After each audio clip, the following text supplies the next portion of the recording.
मैं हाँ बलबीर जंडू ते तुहाडा सब दा सज्जन मीडिया चैनल उत्ते स्वागत है। अज असीं गल करांगे पंजाब दे विच किस तरह नशिਆਂ ने पंजाब नूं लताड़ छड्डिया ते किस तरह नौजवान इस दा शिकार हो के ते अपणीਆਂ ਜ਼ਿੰਦਗੀਆਂ ਤੋਂ हत्थ धो रहे है ते किस तरह जिहड़ी है सारी पंजाब दे अंदर इस नूं लैके स्थिति बनी हुई है।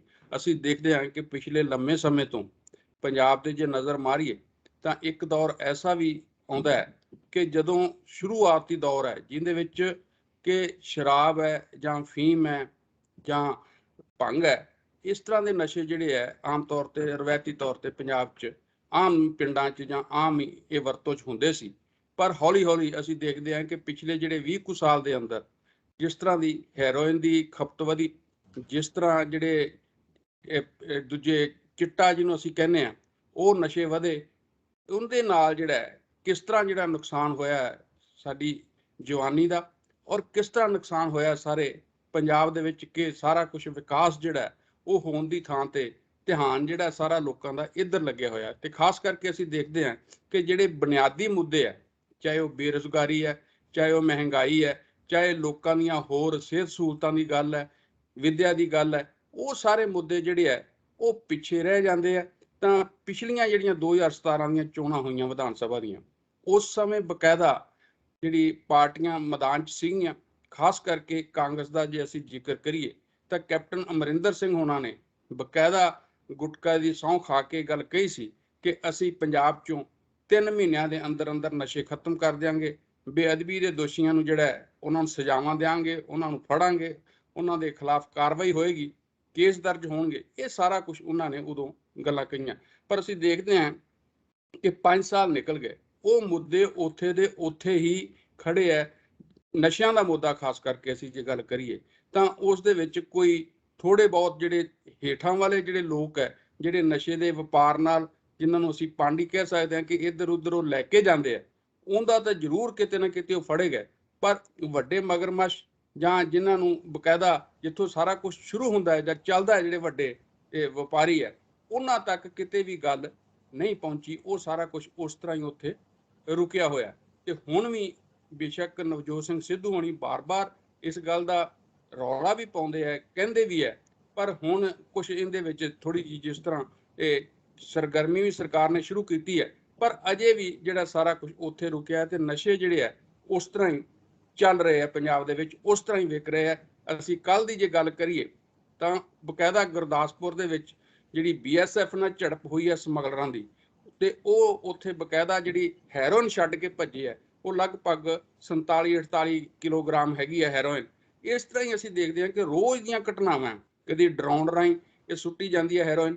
ਇਹ ਸਾਰਾ ਕੁਝ ਜਿਹੜਾ ਪਾਕਿਸਤਾਨ ਦੇ ਨਾਲ ਜਿਹੜਾ ਬਾਰਡਰ ਲੱਗਦਾ ਪੰਜਾਬ ਦਾ 600 ਕਿਲੋਮੀਟਰ, ਉੱਥੇ ਇਸ ਤਰ੍ਹਾਂ ਦੀਆਂ ਘਟਨਾਵਾਂ ਜਿਹੜੀਆਂ ਅਕਸਰ ਹੀ ਦੇਖਣ ਨੂੰ ਆਉਂਦੀਆਂ ਕਿ ਉਹ ਉਸ ਤੋਂ ਕਿਸ ਤਰ੍ਹਾਂ ਸਪਲਾਈ ਹੁੰਦੀ ਹੈ। ਸਪਲਾਈ ਤਾਂ ਹੋਰ ਵੀ ਵੱਖ-ਵੱਖ ਥਾਵਾਂ ਤੋਂ ਹੁੰਦੀ ਹੈ, ਪਰ ਜਿਹੜੀ ਫੜੀ ਜਾਂਦੀ ਹੈ ਜਾਂ ਜਿਹੜੀ ਸਾਹਮਣੇ ਆਉਂਦੀ ਹੈ ਉਹਦੇ ਵਿੱਚ ਇਹ ਹੀ ਹੈ। ਤੇ ਜਿਹੜੀ ਪਰਸੋਂ ਦੀ ਗੱਲ ਹੈ, ਜਿਹੜੀ ਕੱਲ ਦੀ, ਉਹਦੇ ਵਿੱਚ ਇਹ ਸਾਰਾ ਫਿਰ ਸਾਹਮਣੇ ਆਇਆ ਕਿ ਕਿਸ ਵੱਡੇ ਪੱਧਰ ਤੇ ਇਹ ਸਾਰਾ ਵਪਾਰ ਜਿਹੜਾ ਹੈ ਪੰਜਾਬ 'ਚ ਚੱਲ ਰਿਹਾ ਨਸ਼ਿਆਂ ਦਾ। ਸੋ ਅੱਜ ਇਸ ਸਾਰੇ ਮੁੱਦੇ ਉੱਤੇ ਗੱਲ ਕਰਨ ਲਈ ਸਾਡੇ ਨਾਲ ਉੱਘੇ ਚਿੰਤਕ, ਉੱਘੇ ਬੁੱਧੀਜੀਵੀ ਸਤਨਾਮ ਚਾਨਾ ਜੀ ਜੁੜੇ ਆ। ਤਾਂ ਅਸੀਂ ਉਹਨਾਂ ਤੋਂ ਇਸ ਗੱਲ ਦੇ ਲਈ ਸਾਰੀ ਜਾਣਕਾਰੀ ਆਪਣੇ ਦਰਸ਼ਕਾਂ ਲਈ ਲਵਾਂਗੇ ਕਿ ਇਹ ਸਾਰਾ ਜਿਹੜਾ ਕਿ ਵਪਾਰ ਹੈ ਇਹ ਕਿਸ ਢੰਗ ਨਾਲ ਫੈਲਦਾ, ਕਿਸ ਤਰ੍ਹਾਂ ਆਲ ਇੰਡੀਆ ਲੈਵਲ ਤੇ ਹੈ, ਕਿਸ ਤਰ੍ਹਾਂ ਇੱਕ ਮੰਤਰੀ ਪੱਧਰ ਦੇ ਉੱਪਰ ਕੰਮ ਕਰਦੇ ਆ ਸਾਰੇ ਜਿਹੜੇ ਤਸਕਰ ਹੈਗੇ ਆ, ਤੇ ਕਿਸ ਕਿਸ ਤਰ੍ਹਾਂ ਦੀ ਇਹਨਾਂ ਨੂੰ ਸਰਪ੍ਰਸਤੀ ਹਾਸਲ ਹੈਗੀ ਹੈ।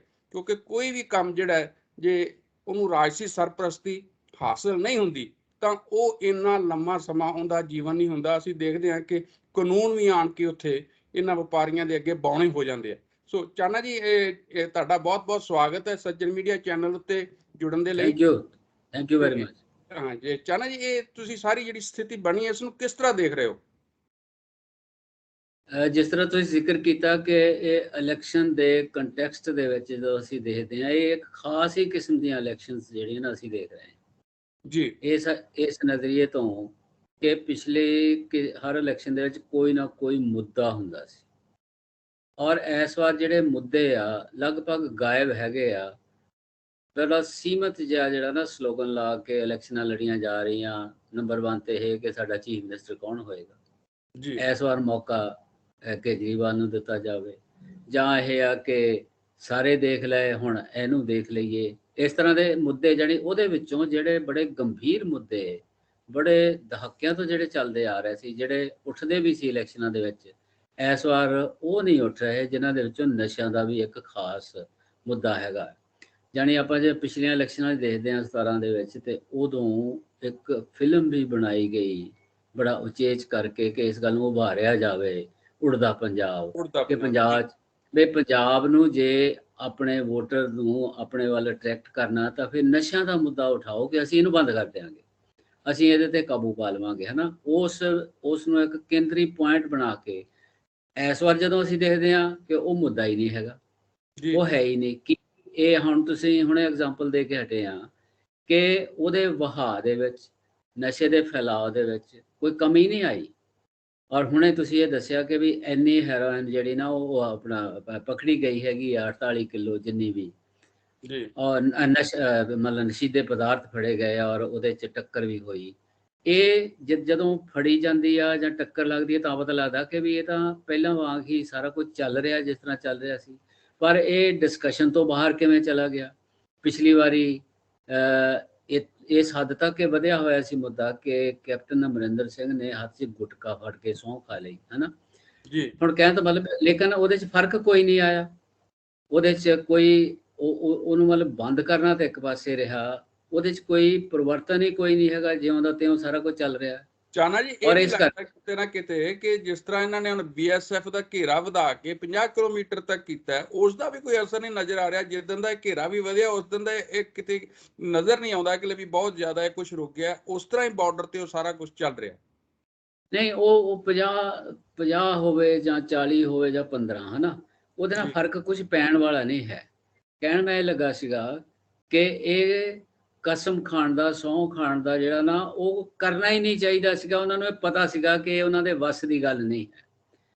ਮੈਂ ਇਸ ਕਰਕੇ ਕਹਿਣਾ ਚਾਹੁੰਦਾ ਕਿ ਇੱਕ ਪੰਜਾਬ ਆ ਜਿਹੜਾ, ਇਹ ਨਸ਼ਾ ਪੰਜਾਬ ਦੇ ਨਾਲ ਇਕੱਲੇ ਨਾਲ ਨਹੀਂ ਵੱਜਾ ਹੋਇਆ, ਔਰ ਇਹ ਇੱਕ ਬਹੁਤ ਵੱਡਾ ਵਪਾਰ ਹੈਗਾ ਹੈ, ਕੌਮਾਂਤਰੀ ਵਪਾਰ ਹੈ, ਜਿਹਦਾ ਬੜਾ ਪੁਰਾਣਾ ਇਤਿਹਾਸ ਆ।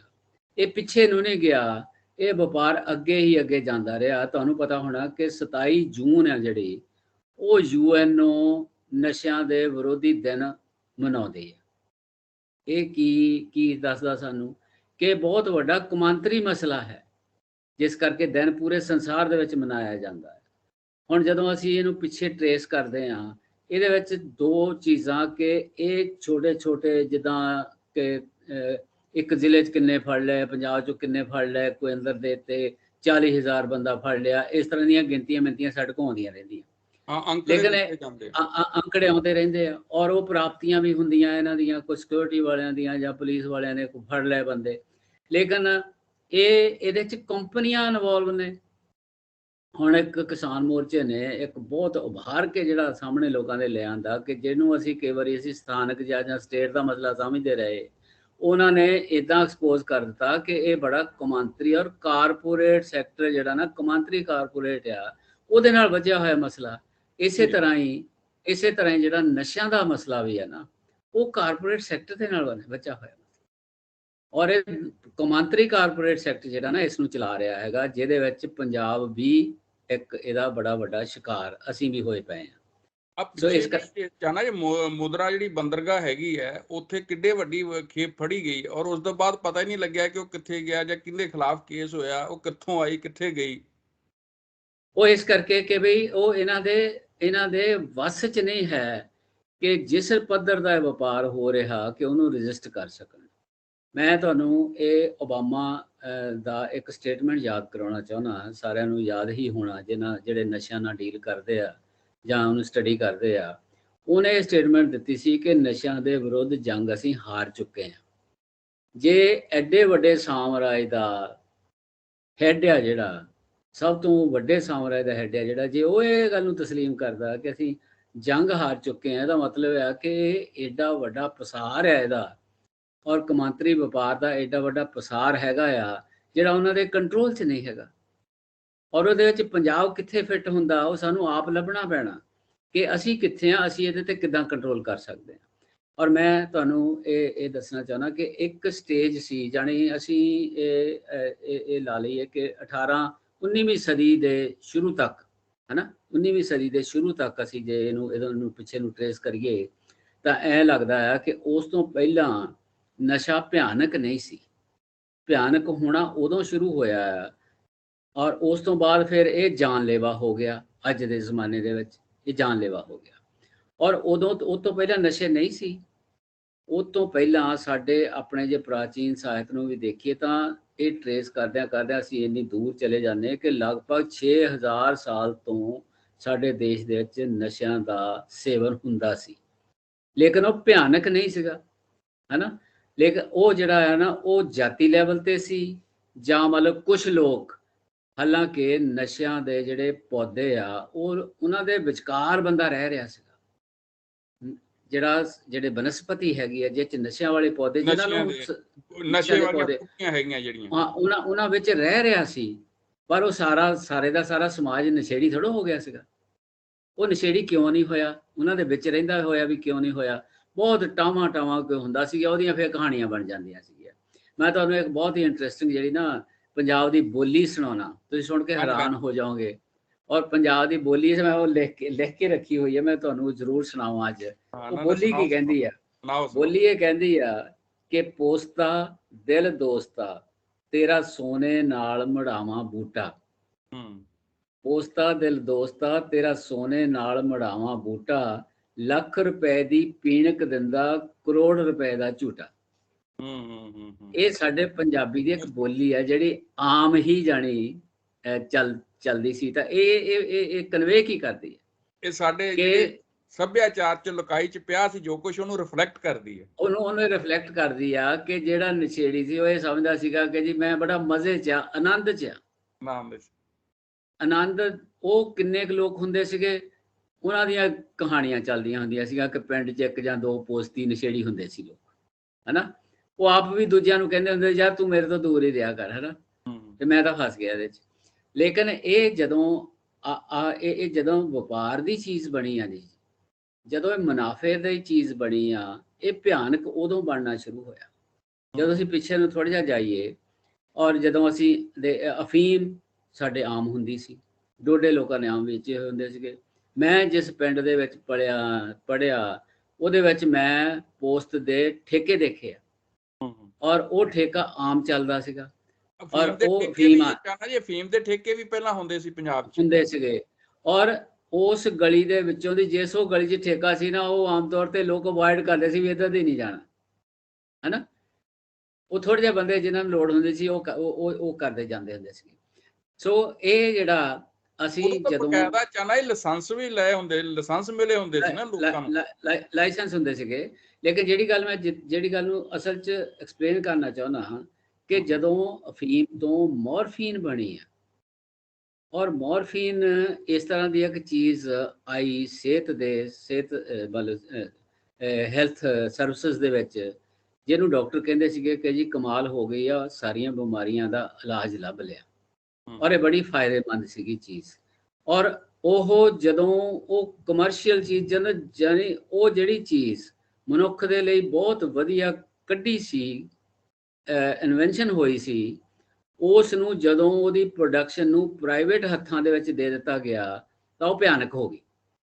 ਮੰਡੀ ਦਾ ਇਹ ਫੰਡਾ ਇਹ ਆ ਕਿ ਮੰਡੀ ਪਹਿਲਾਂ ਇੱਕ ਮਨੁੱਖ ਦੇ ਅੰਦਰ ਕਿਸੇ ਪ੍ਰੋਡਕਟ ਦੇ ਬਾਰੇ ਇੱਛਾ ਕ੍ਰੀਏਟ ਕਰਦੀ ਹੈ, ਫਿਰ ਉਸ ਪ੍ਰੋਡਕਟ ਦੀ ਸਪਲਾਈ ਕਰਕੇ ਉਹਨੂੰ ਫੰਡ ਲੈਂਦੀ ਆ ਕੰਜ਼ਿਊਮਰ ਨੂੰ।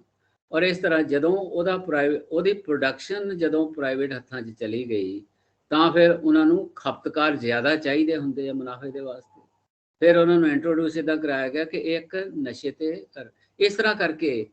ਔਰ ਜਦੋਂ ਅਸੀਂ ਕਾਨੂੰਨ ਪਾਬੰਦੀਆਂ ਦੇਖਦੇ ਹਾਂ ਤਾਂ ਪਾਬੰਦੀ, ਉਸ ਤੋਂ ਪਹਿਲਾਂ ਕੋਈ ਪਾਬੰਦੀ ਨਹੀਂ ਸੀ, ਹਜ਼ਾਰਾਂ ਸਾਲ ਕੋਈ ਪਾਬੰਦੀ ਨਹੀਂ ਸੀ, ਕੋਈ ਕਾਨੂੰਨ ਨਹੀਂ ਸੀਗਾ ਨਸ਼ਿਆਂ ਦੇ ਖਿਲਾਫ। ਲੇਕਿਨ ਜਦੋਂ ਉਹਦੇ ਨਾਲ ਹੀ ਫਿਰ ਪਾਬੰਦੀਆਂ ਦਾ ਦੌਰ ਸ਼ੁਰੂ ਹੁੰਦਾ, ਕਾਨੂੰਨ ਬਣਨੇ ਸ਼ੁਰੂ ਹੁੰਦੇ ਆ, ਹਨਾ। ਹੁਣ ਮੈਂ ਥੋੜਾ ਜਿਹਾ ਪਿੱਛੇ ਆਪਾਂ ਚਲੇ ਜਾਈਏ ਕਿ ਜਦੋਂ ਈਸਟ ਇੰਡੀਆ ਕੰਪਨੀ ਨੇ ਪੂਰੇ ਤਰ੍ਹਾਂ ਸਾਡੇ ਦੇਸ਼ ਨੂੰ ਆਪਣੇ ਕਾਬੂ ਕਰ ਲਿਆ ਤਾਂ ਉਦੋਂ ਉਹਨਾਂ ਨੇ ਅਫੀਮ ਦਾ ਵਪਾਰ ਸ਼ੁਰੂ ਕੀਤਾ ਇੱਕ ਕੰਪਨੀ ਦੇ ਲੈਵਲ ਦੇ ਉੱਤੇ। ਪਹਿਲਾਂ ਕੀ ਹੁੰਦਾ ਸੀਗਾ ਕਿ ਲੋਕ ਆਪਣੇ ਲਈ ਨਸ਼ਾ ਤਿਆਰ ਕਰਦੇ ਸੀਗੇ, ਜਾਂ ਭਾਵੇਂ ਉਹ ਸ਼ਰਾਬ ਹੋਵੇ ਭਾਵੇਂ ਉਹ ਫੀਮ ਹੋਵੇ, ਹਨਾ। ਆਪਣੇ ਥੋੜਾ ਬਹੁਤ ਉਹਨੂੰ ਆਯੁਰਵੈਦਿਕ ਦੇ ਵਿੱਚ ਵਰਤੋਂ ਲਈ ਵਰਤਦੇ ਹੋਣਗੇ। ਲੇਕਿਨ ਜਦੋਂ ਇਹ ਕੰਪਨੀ ਨੇ ਕੌਮਾਂਤਰੀ ਪੱਧਰ ਦੇ ਉੱਤੇ ਵਪਾਰ ਨੂੰ ਹੁਲਾਰਾ ਦਿੱਤਾ ਤਾਂ ਉਹ ਈਸਟ ਇੰਡੀਆ ਕੰਪਨੀ ਸੀਗੀ, ਜਿਹਨੇ ਇੱਥੋਂ ਅਫੀਮ ਲੈ ਕੇ ਚੀਨ 'ਚ ਵੇਚਣੀ ਸ਼ੁਰੂ ਕੀਤੀ। ਚਾਈਨਾ ਦੇ ਨਾਲ, ਚਾਈਨਾ ਨੂੰ ਉਹਨਾਂ ਨੇ ਚਾਈਨਾ 'ਚੋਂ ਅਫੀਮ ਵੇਚ ਕੇ ਰੇਸ਼ਮ ਖਰੀਦਣਾ ਸ਼ੁਰੂ ਕੀਤਾ, ਰੇਸ਼ਮ ਖਰੀਦ ਕੇ ਯੂਰਪ ਦੇ ਵਿੱਚ ਮੁਨਾਫਾ ਕਮਾਉਣਾ ਸ਼ੁਰੂ ਕੀਤਾ। ਜਦੋਂ ਇਹ ਮੁਨਾਫੇ ਦਾ ਇੱਕ ਬਹੁਤ ਵੱਡਾ ਪ੍ਰੋਡਕਟ ਬਣ ਗਿਆ, ਉਸ ਤੋਂ ਬਾਅਦ ਚਾਈਨਾ ਦੀ ਹਾਲਤ ਇਹ ਹੋ ਗਈ ਕਿ ਚੀਨ ਦੇ ਲੋਕ ਇਹਨਾਂ ਨੇ ਨਸ਼ੇੜੀ ਕਰ ਦਿੱਤੇ। ਚੀਨ ਦੀ ਸਰਕਾਰ ਨੇ ਵੀ ਵਿਰੋਧ ਕੀਤਾ, ਚੀਨ ਦੇ ਲੋਕਾਂ ਨੇ ਵੀ ਵਿਰੋਧ ਕੀਤਾ। ਨਤੀਜਾ ਇਹ ਨਿਕਲਿਆ ਕਿ ਚੀਨ, ਈਸਟ ਇੰਡੀਆ ਕੰਪਨੀ ਤੇ ਚਾਈਨਾ ਦੇ ਦਰਮਿਆਨ ਜੰਗ ਲੱਗ ਗਈ। ਇੱਕ ਜੰਗ ਹੋਈ ਜਿਹਨੂੰ ਅਫੀਮ ਦੀ ਜੰਗ ਕਹਿੰਦੇ ਆ। ਉਹ 1839 ਤੋਂ ਲੈ ਕੇ ਤਾਂ 4 ਸਾਲ, ਹਨਾ। ਔਰ ਉਸ ਤੋਂ ਬਾਅਦ ਉਹ ਚੀਨ ਜੰਗ ਹਾਰ ਗਿਆ। ਇੱਕ ਜੰਗ ਫੇਰ ਲੱਗੀ, ਉਹ ਜੰਗ ਈਸਟ ਇੰਡੀਆ ਕੰਪਨੀ ਨੇ ਨਹੀਂ ਇਕੱਲੀ ਨੇ ਲੜੀ, ਉਹ ਈਸਟ ਇੰਡੀਆ ਕੰਪਨੀ ਤੇ ਫਰਾਂਸੀਸੀਆਂ ਨੇ ਰਲ ਕੇ ਚਾਈਨਾ ਦੇ ਖਿਲਾਫ ਲੜੀ, ਹਨਾ। ਉਹ 56 ਤੋਂ ਲੈ ਕੇ 60 ਤੱਕ ਲੜੀ, 1800, ਹਨਾ। ਇਦਾਂ 2 ਜੰਗਾਂ ਲੜਨ ਤੋਂ ਬਾਅਦ ਚੀਨ ਜਦੋਂ ਹਾਰ ਗਿਆ ਤਾਂ ਫਿਰ ਅਫੀਮ ਦਾ ਵਪਾਰ ਖੁੱਲਾ ਹੋ ਗਿਆ।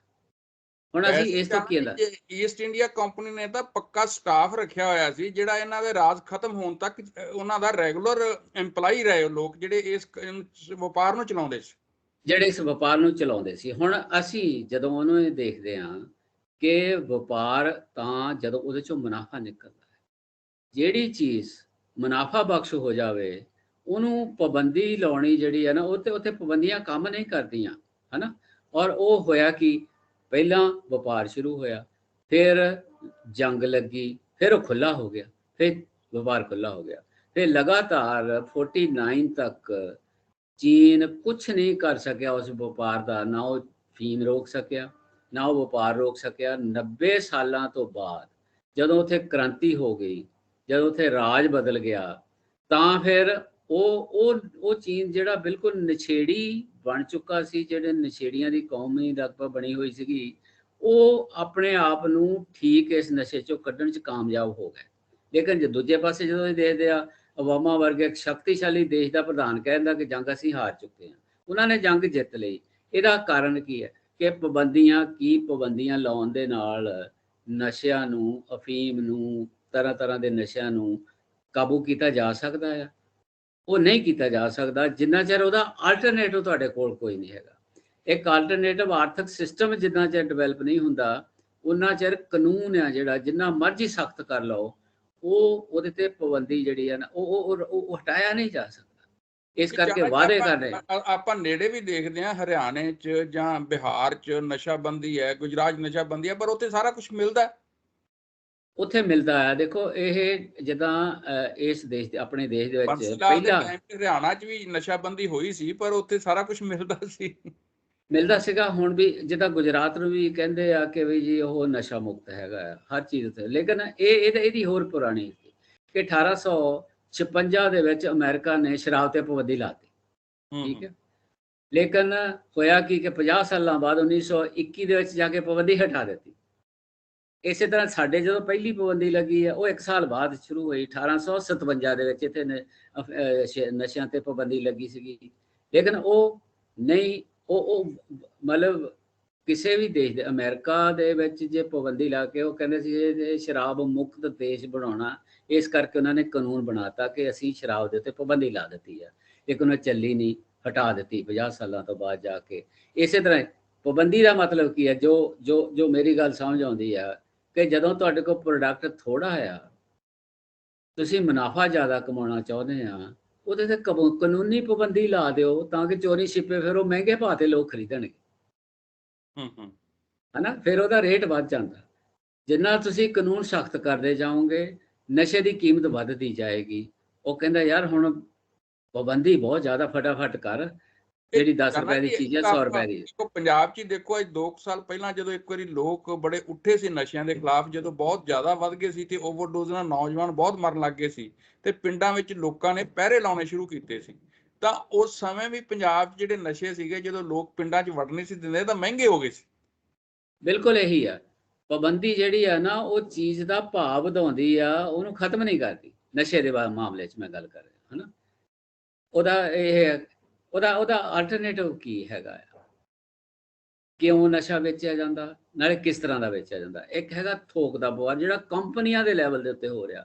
ਹੁਣੇ ਤੁਸੀਂ ਉਹ ਬੰਗਾਲ ਦੀ ਸੌਰੀ ਗੁਜਰਾਤ ਦੇ ਉਹ ਬੰਦਰਗਾਹ ਦੀ ਗੱਲ ਕੀਤੀ ਆ, ਉਹ ਕਿੱਥੇ ਗਿਆ? ਟਨਾਂ ਦੇ ਟਨ ਜਿਹੜਾ ਨਸ਼ਾ ਆਇਆ ਸੀਗਾ ਉਹ ਕਿੱਥੇ ਗਿਆ? ਤਾਂ ਕੌਣ ਲੈ ਕੇ ਆਇਆ ਸੀਗਾ? ਇਹ ਕੋਈ ਦੱਸ ਨਹੀਂ, ਮੰਨ ਲਓ ਲੋਕਾਂ ਨੂੰ ਨਹੀਂ ਦੱਸਿਆ ਜਾ ਰਿਹਾ। ਪਤਾ ਤਾਂ ਉਹਨਾਂ ਨੂੰ ਕਿਹਨੂੰ ਨਹੀਂ ਪਤਾ ਹੈਗਾ, ਏਜੰਸੀਆਂ ਨੂੰ ਤਾਂ ਪਤਾ ਹੀ ਆ ਨਾ।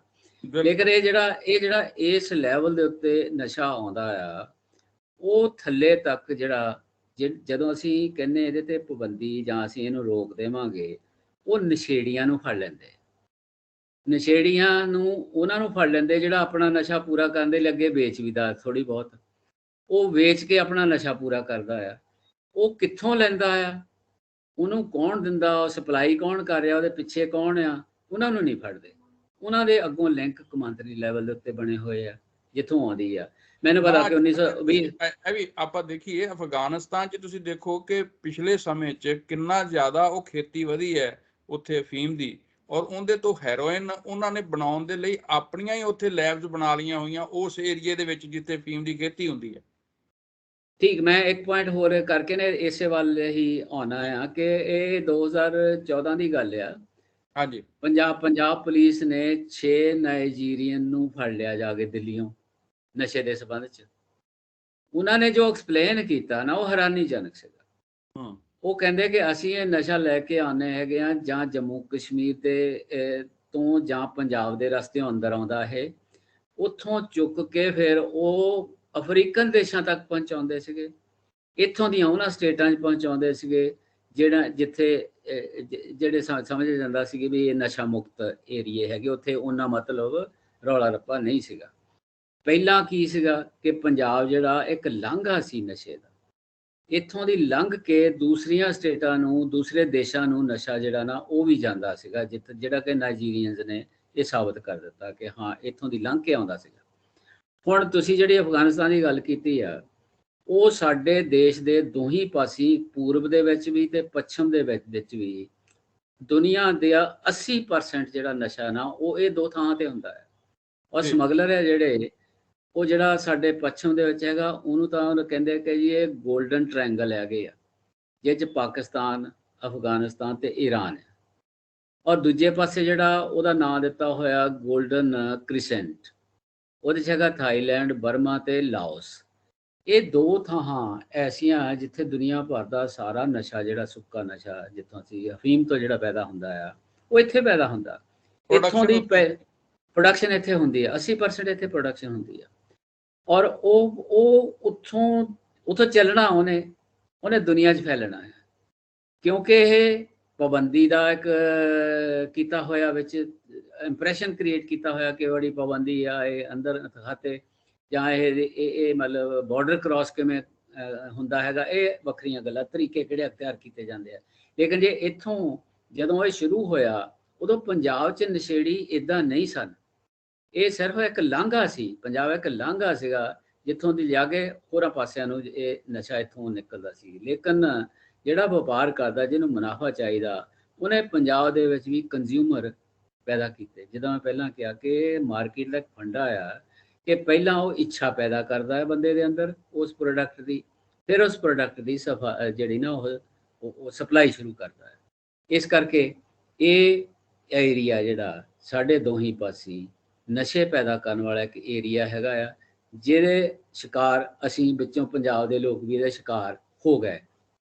ਹੁਣ ਇਹ ਆ ਕਿ ਜੇ ਕੌਮਾਂਤਰੀ ਲੈਵਲ ਤੇ ਸਾਰਾ ਕੁਝ ਚੱਲ ਰਿਹਾ, ਜੇ ਇਹਦੇ ਵਿੱਚ ਫਿਰ ਪੰਜਾਬ ਨੂੰ ਦੱਸ ਦੇ, ਤਾਂ ਮੈਂ ਇਹ ਸ਼ੁਰੂ ਕੀਤਾ ਸੀਗਾ ਕਿ 27 ਜੂਨ ਨੂੰ ਪੂਰੀ ਦੁਨੀਆ ਦੇ ਵਿੱਚ ਨਸ਼ਾ ਵਿਰੋਧੀ ਦਿਵਸ ਮਨਾਇਆ ਜਾਂਦਾ।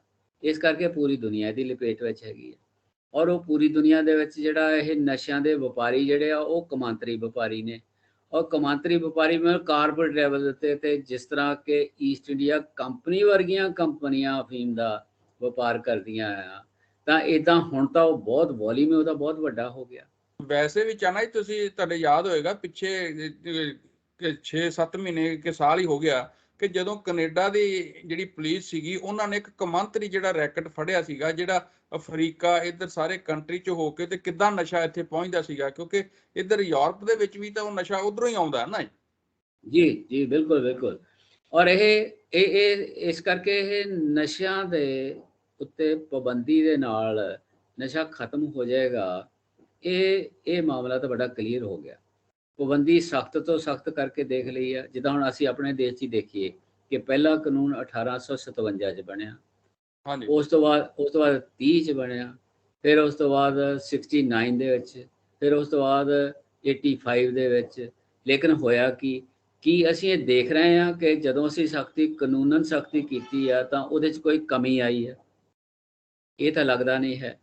ਜਿੰਨਾ ਨਸ਼ਾ ਲੰਘ ਰਿਹਾ, ਜਿੰਨਾ ਨਸ਼ੇੜੀ ਵਧੇ, ਉਹ ਇਹ ਲੱਗ ਰਿਹਾ ਕਿ ਕੰਮ ਤਾਂ ਵੱਧਦਾ ਗਿਆ। ਫਿਰ ਕੋਈ ਤਰੀਕਾ ਹੋਰ ਅਖਤਿਆਰ ਕਰਨਾ ਚਾਹੀਦਾ ਹੈ ਨਾ। ਪੰਜਾਬ 'ਚ ਚਾਹਨਾ ਜੀ ਕੀ ਹੋਣਾ ਚਾਹੀਦਾ? ਜਿਹੜੀ ਮੌਜੂਦਾ ਸਥਿਤੀ ਬਣੀ ਹੋਈ ਹੈ, ਜਿਸ ਤਰ੍ਹਾਂ ਸਰਕਾਰਾਂ ਦੀ ਵੀ ਉਸ ਤਰ੍ਹਾਂ ਦੀ ਇੱਛਾ ਸ਼ਕਤੀ ਨਹੀਂ ਹੈ, ਤਾਂ ਇੱਥੇ ਕੀ ਹੋਣਾ ਚਾਹੀਦਾ ਹੈ? ਨੌਜਵਾਨ ਜਿਹੜੇ ਨਸ਼ਿਆਂ ਤੋਂ ਬਚ ਸਕਣ। ਅਸੀਂ ਦੇਖਦੇ ਹਾਂ ਕਿ ਜੇ ਨੌਜਵਾਨਾਂ ਕੋਲੇ ਰੁਜ਼ਗਾਰ ਹੋਵੇ ਤਾਂ ਬਹੁਤ ਘੱਟ, ਜਿਹੜੇ ਪਿਛਲੇ ਸਮੇਂ 'ਚ ਅਸੀਂ ਦੇਖਿਆ ਜਿਹੜੇ ਨੌਜਵਾਨ ਨਸ਼ਿਆਂ ਤੇ ਲੱਗੇ ਆ, ਉਹਨਾਂ 'ਚ ਬੇਰੁਜ਼ਗਾਰ ਲੋਕ ਜਿਹੜੇ ਨੌਜਵਾਨ ਸੀ ਉਹ ਜ਼ਿਆਦਾ ਸੀ।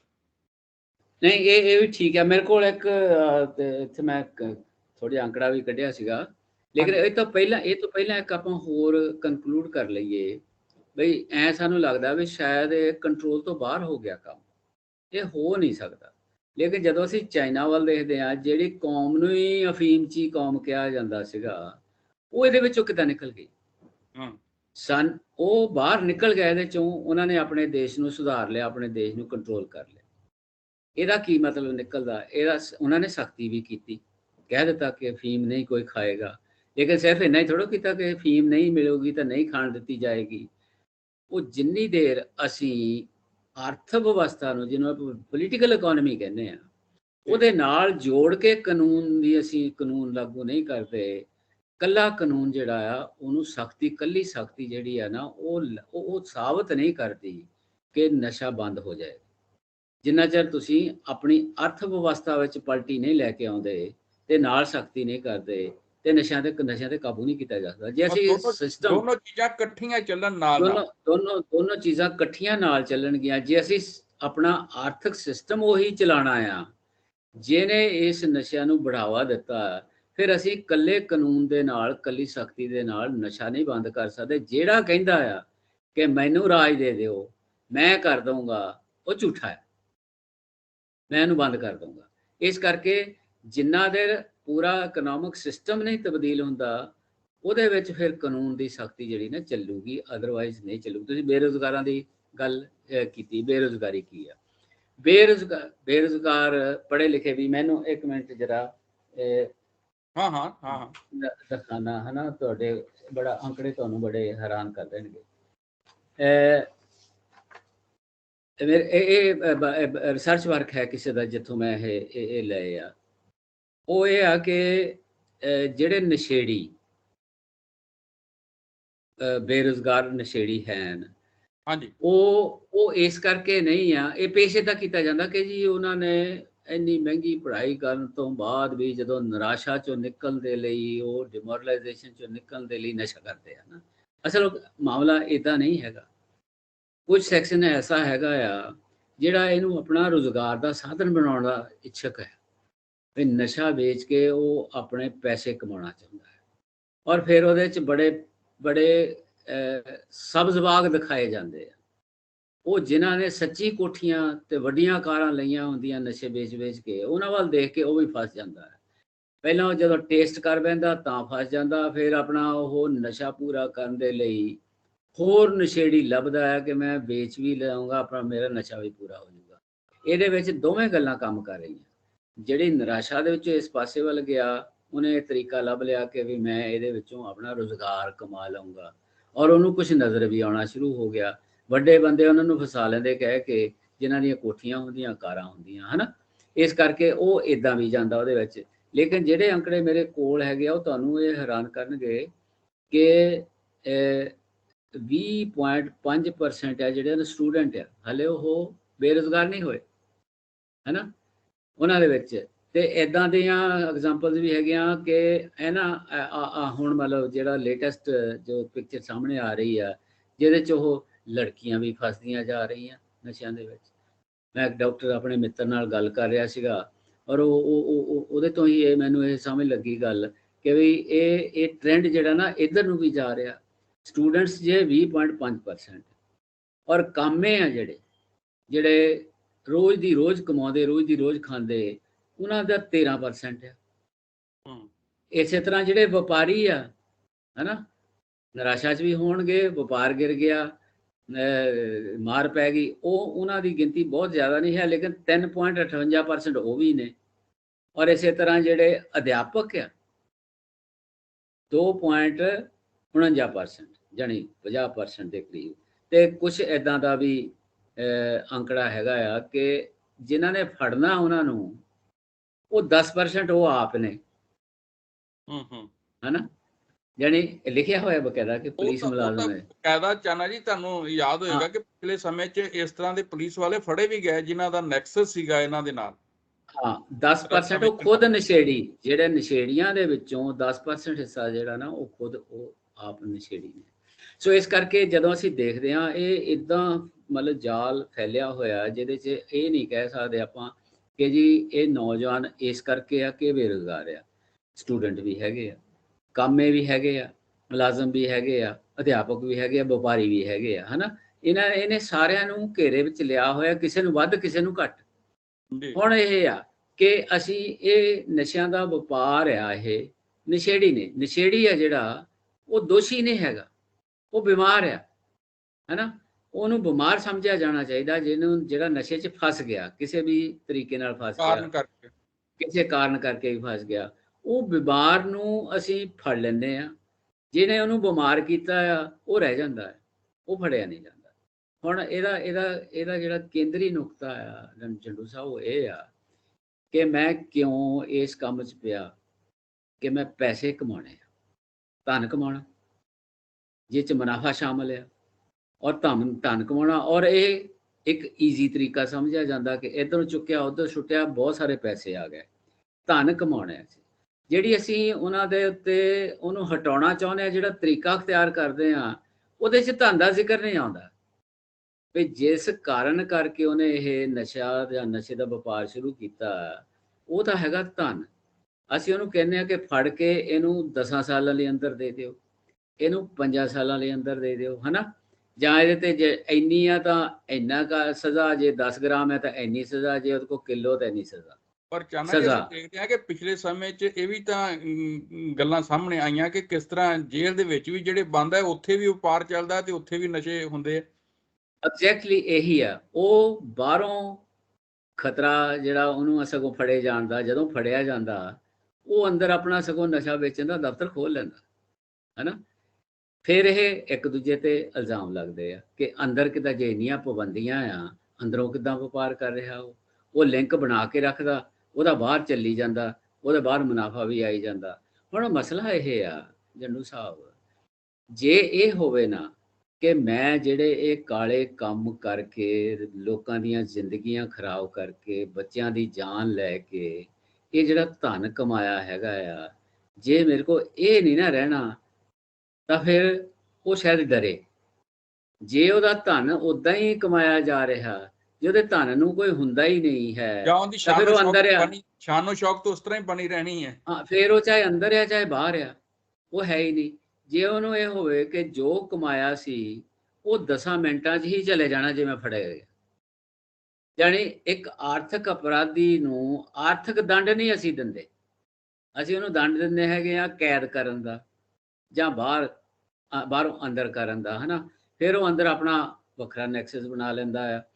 ਇਸ ਕਰਕੇ ਜਿਹੜਾ ਨਾ ਇਹ ਕਰਨਾ ਕਿ ਅਸੀਂ ਕਾਨੂੰਨ ਸਖਤ ਕਰ ਦਿੱਤਾ, ਕਾਨੂੰਨ ਸਖਤ ਅਸੀਂ ਕਰਦੇ ਕਿ ਤੈਨੂੰ ਇੰਨੇ ਤੋਂ ਬਾਅਦ ਆ ਕੇ ਇੰਨੀ ਸਜ਼ਾ ਦੇ ਦੇਵਾਂਗੇ। ਹੁਣ ਚਾਹੇ ਉਹਨਾਂ ਨੂੰ ਇਹ ਵੀ ਹੋ ਜਾਵੇ ਕਿ ਅਸਲ ਦੇ ਵਿੱਚ ਇਹਦੀ ਪੁਣਛਾਣ ਇੱਦਾਂ ਹੋਣੀ ਚਾਹੀਦੀ ਆ, ਮੈਡੀਕਲੀ ਪੁਣਛਾਣ ਇੱਦਾਂ ਹੋਣੀ ਚਾਹੀਦੀ ਆ, ਕਿਉਂਕਿ ਇਹ ਪ੍ਰੂਵ ਹੋ ਗਿਆ ਕਿ ਜਿਹੜਾ ਕੋਕੀਨ ਤੇ ਜਾਂ ਇਸ ਨਸ਼ੇ ਤੇ ਲੱਗ ਗਿਆ, ਉਹਦੀ ਉਮਰ 5 ਸਾਲ ਤੋਂ ਜ਼ਿਆਦਾ ਨਹੀਂ ਹੈ, ਉਹ 5 ਸਾਲ ਹੀ ਕੱਢਦਾ ਮਸਾਂ।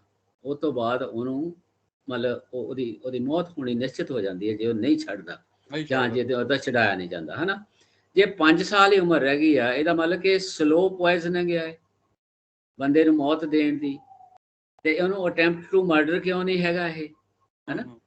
ਨਸ਼ਾ ਦੇਣਾ ਕਿਸੇ ਨੂੰ, ਨਸ਼ਾ ਵੇਚਣਾ, ਚਾਹੇ ਕਿਸੇ ਵੀ ਕਾਰਨ ਕਰਕੇ, ਇਹ ਅਟੈਂਪਟ ਟੂ ਮਰਡਰ ਕਿਉਂ ਨਹੀਂ ਹੈਗਾ? ਜੇ ਪਤਾ ਨਿਸ਼ਚਿਤ ਹੈ ਕਿ ਇਹਨੇ 5 ਸਾਲਾਂ ਬਾਅਦ ਬੰਦੇ ਨੇ ਮਰ ਜਾਣਾ, ਇਹ ਸਲੋ ਪੋਇਜ਼ਨਿੰਗ ਦੇ ਨਾਲ ਸਲੋ ਵੀ ਨਹੀਂ ਹੈਗੀ। ਉਹ ਤਾਂ ਦੇਖੇ ਆ ਸਾਹਮਣੇ। ਹੁਣ ਤਾਂ ਸੋਸ਼ਲ ਮੀਡੀਆ ਨੇ ਸੌਖਾ ਬੜਾ ਕੰਮ ਕਰ ਦਿੱਤਾ ਕਿ ਸੂਈ ਗਈ ਨਹੀਂ ਬੋਡੀ ਦੇ ਵਿੱਚ ਤੇ ਬੰਦਾ ਡਿੱਗ ਪਿਆ, ਹੈਨਾ? ਇੱਦਾਂ ਦੀਆਂ ਵੀ ਘਟਨਾਵਾਂ ਹੋ ਰਹੀਆਂ। ਬੰਦਾ ਟੀਕਾ ਲਾਉਂਦੇ ਸਾਰੀ, ਇੰਜੈਕਸ਼ਨ ਲੈਂਦੇ ਸਾਰੀ ਜਿਹੜਾ ਨਾ ਉਹਦੀ ਮੌਤ ਹੋ ਰਹੀ ਆ। ਵੱਧ ਲੈ ਲਿਆ, ਘੱਟ ਲੈ ਲਿਆ, ਮਾੜਾ ਲੈ ਲਿਆ, ਕੀ ਲੈ ਲਿਆ, ਇਹ ਗੱਲ ਵੱਖਰੀ ਆ। ਲੇਕਿਨ ਜਿਹਨੇ ਉਹਨੂੰ ਸਪਲਾਈ ਕੀਤਾ ਆ, ਉਹ ਇਹ ਜਿਹੜਾ ਨਾ, ਇਹਨੂੰ ਇਸ ਜਿਹੜਾ ਨਾ ਲੈਵਲ ਉੱਤੇ ਕਿਉਂ ਨਹੀਂ ਲਿਆ ਜਾ ਰਿਹਾ ਕਿ ਬੰਦਾ ਜਿਹੜਾ ਮਰਡਰ ਕਰ ਰਿਹਾ, ਚਾਹੇ ਉਹਨੇ 4 ਸਾਲਾਂ ਬਾਅਦ ਮਰਨਾ, ਚਾਹੇ 5 ਸਾਲਾਂ ਬਾਅਦ ਕਰਨਾ। ਦੂਜਾ ਗੱਲ ਇਹ, ਜੇ ਇਹ ਹੋ ਜਾਵੇ ਕਿ ਜਿੰਨਾ ਮੈਂ ਪੈਸਾ ਧਨ ਇਕੱਠਾ ਕੀਤਾ ਆ, ਉਹ ਮੇਰੇ ਕੋਲ ਰਹਿਣਾ ਨਹੀਂ, ਇੱਕ ਵੀ ਰੁਪਏ ਦਾ ਨਹੀਂ ਰਹਿਣਾ ਹੈਗਾ, ਤੇ ਬਦਨਾਮੀ ਜਿਹੜੀ ਸੁਸਾਇਟੀ 'ਚ ਹੋਏਗੀ ਉਹ ਮਤਲਬ ਅਲੱਗ ਹੋਏਗੀ, ਤਾਂ ਫਿਰ ਜਾਣੀ ਆਰਥਿਕ ਅਪਰਾਧ ਦਾ ਆਰਥਿਕ ਪਨਿਸ਼ਮੈਂਟ ਹੈ ਜਿਹੜੀ, ਉਹਨੂੰ ਜੋੜੇ ਬਿਨਾ ਇਹ ਕੰਮ ਸੂਤ ਨਹੀਂ ਆਉਣਾ। ਮੈਂ ਸਗੋਂ ਇਸ ਰਾਏ ਦਾ ਆ ਕਿ ਜੇ ਸਜ਼ਾ ਭਾਵੇਂ ਉਹਨੂੰ ਥੋੜੀ ਹੋ ਜਾਵੇ, ਲੇਕਿਨ ਉਹਦੀ ਕੁੱਲ ਜਿਹੜੀ ਜਾਇਦਾਦ ਹੈ ਨਾ, ਉਹ ਜ਼ਬਤ ਹੋ ਜਾਣੀ ਚਾਹੀਦੀ। ਨਹੀਂ ਚਾਨਾ ਜੀ, ਇਹਦੇ 'ਚ ਕਿਤੇ ਨਾ ਕਿਤੇ ਜਿਹੜੀ ਰਾਜਸੀ ਸਰਪ੍ਰਸਤੀ ਹੈ ਉਹਦਾ ਵੀ ਤਾਂ ਰੋਲ ਰਹਿੰਦਾ। ਹਾਂ, ਉਹ ਆਪਣੇ ਜਗ੍ਹਾ ਤੇ ਆ, ਮਤਲਬ ਉਹ ਨੋਨ ਆ। ਕਿਉਂਕਿ ਜਿਹੜੇ ਬੰਦੇ ਨਹੀਂ ਫੜੇ ਜਾ ਰਹੇ, ਉਹ ਕਹਿੰਦਾ ਜੀ ਇਹਦੇ ਵਿੱਚ ਸ਼ਾਮਲ ਹੈ ਉਹ ਕੋਈ ਨਾ ਕੋਈ। ਆ ਪਿੱਛੇ ਜਿਹਾ ਹੁਣ ਪਿਛਲੇ ਦਿਨਾਂ ਦੇ ਵਿੱਚ ਕਾਫੀ ਰੌਲਾ ਪਿਆ ਹੋਇਆ, ਜਿਹੜਾ ਫੜਿਆ ਜਾਂਦਾ ਫਿਰ ਉਹ ਦੂਜੇ ਦਾ ਨਾਂ ਲੈਂਦਾ ਹੈ, ਹਨਾ? ਇੱਕ ਡੀਐਸਪੀ ਫੜਿਆ ਗਿਆ ਸੀਗਾ, ਉਹਨੇ ਬਹੁਤ ਸਾਰਿਆਂ ਦੇ ਨਾਂ ਲਏ, ਤੁਸੀਂ ਜਾਣਦੇ ਹੋ। ਜਦੋਂ ਭੋਲਾ ਫੜਿਆ ਗਿਆ, ਭੋਲਾ ਜਦੋਂ ਚਿੱਟੇ 'ਚ ਫੜਿਆ, ਉਹ ਕਹਿੰਦਾ ਆ ਔਰ ਉਹ ਬੋਲ ਕੇ ਕਹਿੰਦਾ ਆ, ਲੇਕਿਨ ਉਹਨਾਂ ਨੂੰ ਹੁੰਦਾ ਕੁਝ ਨਹੀਂ, ਕਿਉਂਕਿ ਸਰਪ੍ਰਸਤੀ ਕਿਸੇ ਨਾ ਕਿਸੇ ਦੀ ਉਹਦੇ ਪਿਛਲੇ ਪਾਸੇ ਹੁੰਦੀ ਆ, ਤਾਂ ਨਹੀਂ ਉਹਨੂੰ ਕੁਝ ਵੀ ਹੁੰਦਾ। ਇਹ ਪੋਲੀਟੀਕਲ ਜਾਂ ਐਡਮਿਨਿਸਟ੍ਰੇਟਿਵ ਉਹ ਸਰਪ੍ਰਸਤ ਤਾਂ ਉਹ ਤਾਂ ਹੈਗੇ ਹੀ ਆ। ਇਹ ਡਿਸਕਸ਼ਨ ਦਾ ਕੋਈ ਬਹੁਤ ਕਿਉਂਕਿ ਲੁਕੀ ਹੋਈ ਨਹੀਂ ਗੱਲ ਹੈਗੀ, ਇਹਨੂੰ ਹਰ ਕੋਈ ਬੰਦਾ ਜਾਣਦਾ ਕਿ ਇਹਨੂੰ ਇਸ ਕਰਕੇ ਹੱਥ ਨਹੀਂ ਪਾਉਂਦਾ, ਇਹਦੇ ਹੱਥ ਲੰਬੇ ਆ, ਹਨਾ? ਹੁਣ ਇਹ ਆ ਕਿ ਵੀ ਜਿੰਨੀ ਦੇਰ ਆਰਥਿਕ ਅਪਰਾਧ ਦੀ ਸਜ਼ਾ ਆਰਥਿਕ ਨਹੀਂ ਹੁੰਦੀ, ਇਹਨੂੰ ਕੰਟਰੋਲ ਕਰਨਾ ਮੇਰੇ ਖਿਆਲ ਵਿੱਚ ਇੰਨਾ ਸੌਖਾ ਨਹੀਂ ਹੈ। ਨੰਬਰ 1, ਜੇ ਉਹਨੂੰ ਲੱਗਦਾ ਹੋਵੇ ਕਿ ਮੈਂ ਜਿੰਨਾ ਧਨ ਇਕੱਠਾ ਕੀਤਾ ਲੋਕਾਂ ਦੇ ਨਿਆਣੇ ਮਾਰ ਕੇ, ਉਹ ਮੇਰਾ ਇੱਕ ਦਿਨ 'ਚ ਚਲਿਆ ਜਾਣਾ ਜੇ ਮੈਂ ਫੜਿਆ ਗਿਆ, ਤੇ ਇਦਾਂ ਦੀਆਂ ਐਗਜ਼ਾਮਪਲ ਸੈੱਟ ਹੋ ਜਾਣ, ਬੰਦਾ ਜਦੋਂ ਜੇਲ੍ਹ 'ਚੋਂ ਨਿਕਲੇ ਪਤਾ ਲੱਗੇ ਮੈਂ ਹੁਣ ਕਿੱਥੇ ਜਾਣਾ, ਨਾ ਘਰ ਆ ਨਾ ਘਾਟ ਆ, ਸਾਰਾ ਸਰਕਾਰ ਨੇ ਜ਼ਬਤ ਕਰ ਲਿਆ, ਹਨਾ? ਸਗੋਂ ਬਾਹਰ ਰਿਕਸ਼ਾ ਖੜਾ ਹੋਵੇ ਕਿ ਆਹ ਲੈ ਕਮਾਈ ਖਾਣੀ, ਰੋਟੀ ਖਾਣੀ ਹੈ, ਤਾਂ ਇਹਦੇ ਤੇ ਚੜ ਜਾ। ਹੁਣ ਚਾਨਾ, ਇੱਕ ਤਾਂ ਅਸੀਂ ਦੇਖਿਆ ਨਾ ਪਿੱਛੇ ਜਿਹੜਾ ਪੰਜਾਬ ਦੇ ਵਿੱਚ ਜਦੋਂ NGOs ਨੇ ਸਰਗਰਮ ਹੋ ਕੇ, ਲੋਕਾਂ ਨੇ ਸਰਗਰਮ ਹੋ ਕੇ ਇੱਕ ਮੁਹਿੰਮ ਵਿੱਢੀ ਨਸ਼ਿਆਂ ਦੇ ਖਿਲਾਫ, ਉਦੋਂ ਸਰਕਾਰ ਵੀ ਡਰੀ, ਸਰਕਾਰ ਵੀ ਉਹਨਾਂ ਨੂੰ ਵੀ ਮਿਲੀ, ਔਰ ਪਿੰਡਾਂ 'ਚ ਵੀ ਸਖਤੀਆਂ ਹੋਈਆਂ, ਤੇ ਲੋਕਾਂ ਨੂੰ ਇਹ ਲੱਗਿਆ ਕਿ ਸ਼ਾਇਦ ਇਹ ਗੱਲ ਠੀਕ ਦਿਸ਼ਾ 'ਚ ਤੁਰੇ, ਪਰ ਉਹ ਫਿਰ ਇੱਕਦਮ ਸਾਰਾ ਕੁਝ ਬੈਠ ਗਿਆ। ਤੁਹਾਨੂੰ ਕਿ ਇਹ ਨਹੀਂ ਕਿ ਜੇ ਲੋਕ ਲਹਿਰ ਦੇ ਖਿਲਾਫ ਇੱਕ ਖੜੀ ਹੋਵੇ, ਤੇ ਜਿਸ ਤਰ੍ਹਾਂ ਦਾ ਤੁਸੀਂ ਜ਼ਿਕਰ ਕੀਤਾ ਹੈ, ਕੱਲਾ ਪੰਜਾਬ 'ਚ ਤਾਂ ਰੁਕਣ ਨਹੀਂ ਲੱਗਾ, ਕਿ ਜੇ ਪੰਜਾਬ 'ਚ ਰੁਕ ਜਾਏਗਾ ਤਾਂ ਕੋਈ ਹੋਰ ਰਸਤੇ ਦੀ ਥਾਂ ਆਉਂਦਾ ਰਹੇਗਾ। ਤਾਂ ਉਹਦੇ ਵਿੱਚ ਤੁਸੀਂ ਕਿਸ ਤਰ੍ਹਾਂ ਦੇਖਦੇ ਹੋ ਕਿ ਪੰਜਾਬ ਨੂੰ ਇਸ ਜ਼ਿਲ੍ਹੇ 'ਚੋਂ ਕਿਸ ਤਰ੍ਹਾਂ ਕੱਢਣ ਦੇ ਲਈ ਜਿਹੜੇ ਹੈ, ਕਿਉਂਕਿ ਅੱਜ ਕੱਲ੍ਹ ਚੋਣਾਂ ਦਾ ਮਾਹੌਲ ਹੈਗਾ, ਤੇ ਇਹਦੇ ਵਿੱਚ ਲੋਕ ਕਿਸ ਤਰ੍ਹਾਂ ਦੇ ਸਵਾਲ ਕਰਨ, ਜਾਂ ਕਿਸ ਤਰ੍ਹਾਂ ਇਹ ਸਾਰੇ ਇਸ਼ੂ ਨੂੰ ਅੱਗੇ ਲੈ ਕੇ ਜਾਣ ਕਿ ਇਸ ਦੇ ਲਈ ਕੁਛ ਨਾ ਕੁਛ ਜਿਹੜਾ ਹੈ ਉਪਰਾਲੇ ਹੋ ਸਕਣ ਕਿ ਇਸ ਨੂੰ ਪੰਜਾਬ 'ਚੋਂ ਰੋਕਿਆ ਜਾ ਸਕੇ, ਠੱਲ ਪਾਈ ਜਾ ਸਕੇ? ਇਹੀ ਆ, ਬਿਲਕੁਲ ਇਹੀ ਗੱਲ ਕਿ ਲੋਕ ਆ ਜਿਹੜੇ, ਇੱਕ ਲੋਕਾਂ ਦੀ ਜਾਗਰਤੀ ਚੇਤਨਾ ਉਹਨਾਂ ਦੀ, ਹਨਾ? ਲੋਕ ਚੇਤਨ ਹੋ ਜਾਣ, ਲੋਕਾਂ ਦਾ ਇਕੱਠ ਤੇ ਲੋਕਾਂ ਦੀ ਇੱਛਾ ਜਿਹੜੀ ਤੇ ਲੜਨ ਦੀ ਜਿਹੜੀ ਸ਼ਕਤੀ ਆ, ਉਹਨੇ ਸਾਬਤ ਕਰ ਦਿੱਤਾ ਕਿ ਉਹ ਬਹੁਤ ਵੱਡੇ ਜਿਹੜੇ ਜੈਂਟ ਹੈਗੇ, ਵੱਡੇ ਕਾਰਪੋਰੇਟ ਸੈਕਟਰ ਹੈ, ਕਿ ਉਹਨਾਂ ਨੂੰ ਝੁਕਾ ਸਕਦੀ, ਸਰਕਾਰ ਨੂੰ ਝੁਕਾ ਸਕਦੀ ਹੈ। ਇਸ ਕਰਕੇ ਪਹਿਲਾ ਕੰਮ ਇਹ ਆ ਕਿ ਲੋਕ ਜਾਗਰਤ ਹੋ ਕੇ ਇੱਕ ਮੁੱਠ ਹੋ ਜਾਣ ਕਿ ਅਸੀਂ ਇਰਾਦਾ ਧਾਰ ਲੈਣ ਕਿ ਅਸੀਂ ਨਸ਼ਾ ਮੁਕਤ ਕਰਕੇ ਹੀ ਰਹਿਣਾ ਆਪਣਾ ਪੰਜਾਬ ਨੂੰ, ਤੇ ਉਹ ਕਰ ਦੇਣਗੇ। ਕਿਉਂਕਿ ਜੇ ਇਹ ਕਿਸਾਨ ਮੋਰਚੇ ਨੇ ਵੀ ਸਾਬਤ ਕਰ ਦਿੱਤਾ, ਉਹਨਾਂ ਦੀ ਏਕਤਾ ਤੇ ਉਹਨਾਂ ਦੀ ਲੜਨ ਦੀ ਇੱਛਾ ਤੇ ਸ਼ਕਤੀ ਹੈ ਜਿਹੜੀ, ਉਹਨੇ ਬਹੁਤ ਵੱਡੇ ਇਹ ਉਹਨਾਂ ਦੀ ਕਮਾਂਤਰੀ ਜਿੱਤ ਮੰਨੀ ਜਾਏਗੀ ਇੱਕ ਦਿਨ ਹਿਸਟਰੀ ਦੇ ਵਿੱਚ, ਜਿੱਡਾ ਵੱਡਾ ਉਹਨਾਂ ਨੇ ਜਿੱਤ ਹਾਸਲ ਨਹੀਂ ਕੀਤੀ। ਜਾਣਾ, ਇਹ ਬਿਲਕੁਲ ਤੁਹਾਡੀ ਗੱਲ ਠੀਕ ਹੈ। ਜਿਹੜਾ ਕਿਸਾਨਾਂ ਨੇ ਕੀਤਾ ਉਹ ਤਾਂ ਇੱਕ ਇਤਿਹਾਸਿਕ ਹੈ ਤੇ ਕੌਮਾਂਤਰੀ ਪੱਧਰ ਤੇ ਉਹਦੀ ਇੱਕ ਆਪਣੀ ਛਾਪ ਹੈ। ਪਰ ਇਹ ਅਸੀਂ ਦੇਖਣ ਵਾਲੀ ਇੱਕ ਗੱਲ ਹੈ ਕਿ ਜਿਹੜੀ ਕਿਸਾਨ ਅੰਦੋਲਨ ਜਦੋਂ ਹੋਇਆ, ਲਗਭਗ ਉਹ 380 ਕੁ ਦਿਨ ਚੱਲਿਆ, ਤਾਂ ਕੀ ਉਹਨਾਂ ਦਿਨਾਂ 'ਚ ਪਿੰਡਾਂ 'ਚ ਕੁਝ ਵੱਖਰੀ ਕਿਸਮ ਦਾ ਇਸ ਦੇ ਬਾਰੇ ਮਾਹੌਲ ਦੇਖਣ ਨੂੰ ਮਿਲਿਆ, ਜਾਂ ਕਿਸ ਤਰ੍ਹਾਂ ਦੀਆਂ ਇਸ ਤਰ੍ਹਾਂ ਦੀ ਕੋਈ ਰਿਪੋਰਟ ਹੈ? ਨਹੀਂ ਇਹਨੇ ਨੇ ਬਿਲਕੁਲ ਉੱਥੇ ਜਿਹੜਾ ਯੂਥ ਸੀ, ਜਿਸ ਤਰ੍ਹਾਂ ਰੰਗਤ ਚਾੜੀ ਹੋਈ ਸੀ ਕਿ ਸ਼ਾਇਦ ਪੰਜਾਬ ਦੇ ਹਰ ਨੌਜਵਾਨ ਜਿਹੜਾ ਉਹ ਨਸ਼ੇੜੀ ਹੋ ਗਿਆ ਹੈ ਨਾ, ਇਸ ਤਰ੍ਹਾਂ ਦੀ ਪੇਂਟ ਕਰਨ ਦੀ ਕੋਸ਼ਿਸ਼ ਕੀਤੀ ਸੀ ਪੋਲੀਟੀਸ਼ੀਅਨਸ ਨੇ, ਲੇਕਿਨ ਉਹ ਸਾਬਤ ਨਹੀਂ ਹੋਇਆ। ਜਦੋਂ ਇਹ ਪਤਾ ਲੱਗਾ ਕਿ ਇਹ ਬਹੁਤ ਛੋਟਾ ਸੈਕਸ਼ਨ ਸੀਗਾ, ਲੇਕਿਨ ਉਹ ਜੋ ਵੀ ਛੋਟਾ ਸੈਕਸ਼ਨ ਸੀਗਾ ਉਹ ਬੜਾ ਭਿਆਨਕ ਹਾਲਾਤ ਦੇ ਵਿੱਚੋਂ ਦੀ ਗੁਜ਼ਰਦਾ ਸੀ ਔਰ ਮੌਤਾਂ ਹੁੰਦੀਆਂ ਸੀਗੀਆਂ। ਉਹ ਬੰਦ ਨਹੀਂ, ਲੇਕਿਨ ਇਹ ਆ ਕਿ ਵੀ ਇੱਕ ਓਰੀਐਂਟੇਸ਼ਨ ਜਿਹੜੀ ਹੋਈ। ਕਹਿਣਾ ਮੈਂ ਇਹ ਚਾਹੁੰਦਾ ਕਿ ਜਦੋਂ ਇਸ਼ੂ ਬਣਾ ਲਿਆ ਉਹਨਾਂ ਨੇ, ਖੇਤੀ ਦੇ 3 ਕਾਨੂੰਨਾਂ ਨੂੰ ਬਣਾ ਲਿਆ, ਇਦਾਂ ਹੀ ਜੇ ਉਹ ਇਸ਼ੂ ਬਣਾ ਕੇ ਨਸ਼ੇ ਨੂੰ ਇਕੱਠੇ ਹੋ ਕੇ ਲੜ ਜਾਣਗੇ ਤਾਂ ਇਹਦੇ ਕੰਟਰੋਲ ਹੋ ਜਾਏਗਾ। ਫਿਰ ਉਹਦੇ ਉਸੇ ਤਰ੍ਹਾਂ ਦੇ ਕਾਨੂੰਨ, ਹੈ ਨਾ। ਮੈਂ ਸਿਰਫ ਇਹ ਕਹਿੰਦਾ, ਮਾਸ ਮੂਵਮੈਂਟ ਹੈ ਜਿਹੜੀ ਲੋਕਾਂ ਦੀ, ਜਦੋਂ ਉਹ ਧਾਰ ਲੈਂਦੀ ਆ ਕਿ ਹੁਣ ਅਸੀਂ ਇਹਨੂੰ ਹਟਾਉਣਾ ਆ ਜਾਂ ਇਹਨੂੰ ਕਰਕੇ ਹਟਣਾ ਆ, ਤਾਂ ਉਹ ਜਿੱਤ ਹਾਸਲ ਕਰ ਲੈਂਦੇ ਆ। ਇਹ ਰੀਸੈਂਟ ਜਿਹੜੀ ਆਹ ਮੂਵਮੈਂਟ ਹੈ ਇਹਨੇ ਵੀ ਸਾਬਤ ਕਰ ਦਿੱਤਾ। ਇਹ ਤਾਂ ਬਹੁਤ ਵੱਡੀ ਲੜਾਈ ਸੀਗੀ, ਬਹੁਤ ਜ਼ਿਆਦਾ ਵੱਡੀ ਸੀਗੀ, ਠੀਕ ਨੇ। ਔਰ ਉਹ ਜਿੱਤ ਲਈ ਉਹਨਾਂ ਨੇ।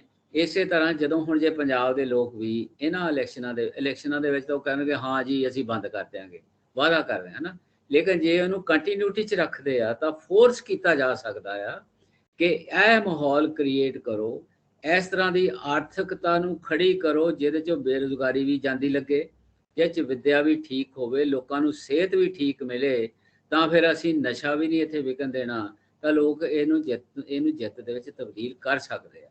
ਇਸ ਵੇਲੇ ਪਛਾਣਨ ਦਾ ਮੌਕਾ ਹੈਗਾ ਆ। ਜਿਹੜੇ ਝੂਠੇ ਸਾਬਤ ਹੋ ਚੁੱਕੇ ਆ ਉਹਨਾਂ ਤੇ ਯਕੀਨ ਨਾ ਕਰਨ, ਜਿਨ੍ਹਾਂ ਤੇ ਉਹ ਯਕੀਨ ਕਰਦੇ ਆ ਉਹਨਾਂ ਨੂੰ ਰਾਜਸਤਾ ਸੌਂਪ ਦੇਣ, ਤੇ ਉਸ ਤਰ੍ਹਾਂ ਦੇ ਕਾਨੂੰਨ ਆ ਜਾਣਗੇ। ਉਹ ਕਾਨੂੰਨ ਕਿਸ ਤਰ੍ਹਾਂ ਦੇ ਹੋਣਗੇ? ਜਿਹੜੇ ਸੱਚਮੁੱਚ ਨਸ਼ੇ ਬੰਦ ਕਰ ਸਕਣਗੇ। ਉਹਦੇ 'ਚ ਆਰਥਿਕ ਤਬਦੀਲੀ ਲਿਆਉਣੀ ਬਹੁਤ ਜ਼ਰੂਰੀ ਹੈ। ਇਹ ਚਾਹਣਾ ਆਪਣਾ ਸਮਾਂ ਵੀ ਖਤਮ ਹੋ ਰਿਹਾ, ਤੁਸੀਂ ਹੋਰ ਇਹਦੇ ਤੇ ਕੋਈ ਆਪਣੀ ਟਿੱਪਣੀ ਜਿਹੜੀ ਆਖਰੀ ਕਰਨਾ ਚਾਹੋ? ਉਹ ਇਹੀ ਆ ਕਿ ਮੇਰਾ ਖਿਆਲ ਹੈ ਕਿ ਲੋਕ ਹੁਣ ਇੰਨੇ ਕੁ ਤਾਂ ਸਿਆਣੇ ਜ਼ਰੂਰ ਹੋ ਗਏ ਆ ਕਿ ਆਹ ਬੰਦੇ ਪਰਖ ਲਏ ਆ, ਇਹਨਾਂ ਨੇ ਝੂਠ ਬੋਲਿਆ, ਇਹਨਾਂ ਨੂੰ ਵੀ ਪਰਖ ਲਿਆ, ਇਹਨਾਂ ਨੇ ਵੀ ਝੂਠ ਬੋਲਿਆ। ਕੁਝ ਚੀਜ਼ਾਂ ਜਿਹੜੀਆਂ ਸਾਹਮਣੇ, ਮੈਂ ਇੱਕ ਮੁੱਦੇ ਨੂੰ ਆਪਾਂ ਗੱਲ ਕਰ ਰਹੇ ਹਾਂ ਕਿਉਂਕਿ ਨਸ਼ੇ ਦੀ ਗੱਲ ਹੀ ਕਰ ਰਹੇ ਹਾਂ ਅੱਜ, ਹੈ ਨਾ। ਹਾਂਜੀ। ਔਰ ਉਹ ਹੁਣ ਵੀ ਸਾਡਾ ਤਾਣਾ ਬਾਣਾ ਐਸਾ ਬਣਾ ਦਿੱਤਾ ਹੋਇਆ ਪੋਲਿਟਿਕਸ ਨੇ ਕਿ ਲੋਕਾਂ ਦੇ ਜਿਹੜੇ ਜਾਤੀ ਕੰਮ ਕੁਝ ਕੀਤੇ ਹੋਏ ਹੁੰਦੇ ਆ ਨਾ ਰਾਜਨੀਤਿਕਾਂ ਨੇ, ਉਹ ਉਹਨਾਂ ਦੇ ਨਾਲ ਹੀ ਤੁਰ ਪੈਂਦੇ ਆ। ਉਹ ਫਿਰ ਉਹਨਾਂ ਦੇ ਉਹ ਇੱਕ ਕਿਸਮ ਦਾ ਪੱਕਾ ਕੈਡਰ ਹੀ ਹੁੰਦਾ। ਲੇਕਿਨ ਇੱਕ ਤਬਦੀਲੀ ਦੇਖਣ ਨੂੰ ਨਜ਼ਰ ਆ ਰਹੀ ਆ ਕਿ ਜਿਹੜਾ ਪੱਕਾ ਕੈਡਰ ਆ ਨਾ, ਉਹ ਹੁਣ ਆਮ ਲੋਕਾਂ ਨੂੰ ਨਾਲ ਲੈ ਕੇ ਜਿਹੜਾ ਨਾ ਅੱਗੇ ਤੁਰਨਾ ਉਹਨਾਂ ਲਈ ਬੜਾ ਔਖਾ ਹੋ ਗਿਆ। ਉਹਨਾਂ ਨੂੰ ਜਵਾਬ ਦੇਣਾ ਪੈ ਰਿਹਾ। ਔਰ ਉਹ ਹੁਣ, ਲੇਕਿਨ ਉਹ ਕਨਫਿਊਜ਼ਨ ਪੰਜਾਬ ਦੇ ਹਾਲ ਦੀ ਘੜੀ ਇੰਨਾ ਕ੍ਰੀਏਟ ਹੋ ਗਿਆ, ਬਹੁਤ ਸਾਰੇ ਗਰੁੱਪ ਬਣ ਗਏ, ਬਹੁਤ ਸਾਰੇ ਕੰਬੀਨੇਸ਼ਨ ਬਣ ਗਏ, ਸਾਹਮਣੇ ਆ ਰਹੇ ਆ। ਉਹ ਜਦੋਂ ਫੈਸਲਾ ਕਰਨਗੇ ਤਾਂ ਬੜੀ ਦਿੱਕਤ ਤਾਂ ਜ਼ਰੂਰ ਆਏਗੀ, ਪਰ ਉਹਨਾਂ ਨੂੰ ਇੱਕ ਸਪਸ਼ਟਤਾ ਜ਼ਰੂਰ ਹੈਗੀ ਆ ਕਿ ਵੀ ਜਿਹੜੇ ਪਰਖ ਲਿਆ ਨਾ ਉਹਨਾਂ ਨੂੰ, ਤਾਂ ਹੁਣ ਉਹਨਾਂ ਨੂੰ ਦੁਬਾਰਾ ਨਾ ਪਰਖੀਏ। ਇਹ ਭਾਵਨਾ ਤਾਂ ਇੱਕ ਪੈਦਾ ਹੋ ਗਈ ਹੈ ਪੰਜਾਬ ਦੇ ਵਿੱਚ। ਹੁਣ ਜਿਨ੍ਹਾਂ ਨੂੰ ਪਰਖਣਾ ਆ ਉਹ ਕਿਸ ਤਰ੍ਹਾਂ ਨੂੰ ਉਹਨਾਂ ਨੂੰ ਲੈਂਦੇ ਹੈਗੇ ਆ, ਇਹ ਅਜੇ ਆਉਣ ਵਾਲੇ ਕੁਝ ਦਿਨਾਂ ਦੇ ਵਿੱਚ ਇਹ ਹੋ ਜਾਊਗਾ। ਸੋ ਇਸ ਕਰਕੇ ਇਹ ਇੱਕ ਜਿਹੜਾ ਬਹੁਤ ਵੱਡਾ ਮੁੱਦਾ ਆ, ਇਹਨੂੰ ਮਿਸ ਨਹੀਂ ਹੋਣ ਦੇਣਾ ਚਾਹੀਦਾ। ਜਿੱਦਾਂ ਕਹਿੰਦਾ ਵੀ ਮੁੱਦੇ ਜਿੱਦਾਂ ਗਾਇਬ ਲੱਗਦੇ ਆ, ਇਹਨੂੰ ਦੁਬਾਰਾ ਇਹਨੂੰ ਪੂਰਾ ਫੁੱਲ ਫਲੈਜਡ ਡਿਸਕਸ਼ਨ ਦੇ ਵਿੱਚ ਲਿਆ ਕੇ ਸਾਹਮਣੇ ਧਰਨਾ ਚਾਹੀਦਾ ਆ, ਤਾਂ ਕਿ ਪਤਾ ਲੱਗੇ ਕਿ ਲੋਕ ਇੰਨੀ ਜਲਦੀ ਮੁੱਦਿਆਂ ਨੂੰ ਭੁੱਲਦੇ ਨਹੀਂ ਹੁੰਦੇ। ਔਰ ਇਹ ਮੁੱਦਾ ਕਾਇਮ ਆ, ਜਿਹੜਾ ਕਿ ਹੁਣ ਰੀਸੈਂਟਲੀ ਪਹਿਲਾਂ ਸ਼ੁਰੂ 'ਚ ਜਿਹੜੀ ਤੁਸੀਂ ਐਗਜ਼ਾਮਪਲ ਦਿੱਤੀ ਉਹਨੇ ਸਾਬਤ ਕਰ ਦਿੱਤਾ ਕਿ ਚੱਲ ਰਿਹਾ ਦਰਿਆ ਉਸੇ ਤਰ੍ਹਾਂ ਜਿੱਦਾਂ ਪਹਿਲਾਂ ਚੱਲ ਰਿਹਾ ਸੀ। ਸੋ ਮੈਂ ਇਹ ਕਹਿੰਦਾ ਕਿ ਲੋਕ ਇਕੱਠੇ ਹੋ ਕੇ, ਇੱਕ ਮਤ ਹੋ ਕੇ, ਔਰ ਆਪਣੀ ਕਲੈਰਿਟੀ ਦੇ ਨਾਲ ਜੋ ਉਹਨਾਂ ਨੇ ਨਤੀਜਾ ਕੱਢਿਆ ਹੋਇਆ ਉਹਦੇ ਮੁਤਾਬਕ ਆਪਣਾ ਵਰਡਿਕਟ ਜਿਹੜਾ ਨਾ ਇਹਨਾਂ ਚੋਣਾਂ ਦੇ ਵਿੱਚ ਦੇਣ। ਮੈਂ ਨਹੀਂ ਕਹਿੰਦਾ ਕਿ ਫਲਾਣੀ ਪਾਰਟੀ ਠੀਕ ਆ, ਮੈਂ ਨਹੀਂ ਕਹਿੰਦਾ ਕਿ ਉਹ ਠੀਕ ਹੈਗੇ, ਨਾ ਮੈਂ ਕਿਸੇ ਨੂੰ ਨਿੰਦਿਆ। ਲੋਕ ਨਿੰਦ ਰਹੇ ਆ, ਉਹਨਾਂ ਨੂੰ ਛੱਡਦੇ ਆ। ਜਿਹੜੇ ਉਹਨਾਂ ਨੂੰ ਲੱਗਦਾ ਕਿ ਇਹ ਪਰਖੇ ਜਾਣੇ ਚਾਹੀਦੇ ਆ, ਉਹਨਾਂ ਨੂੰ ਪਰਖ ਲੈਣ।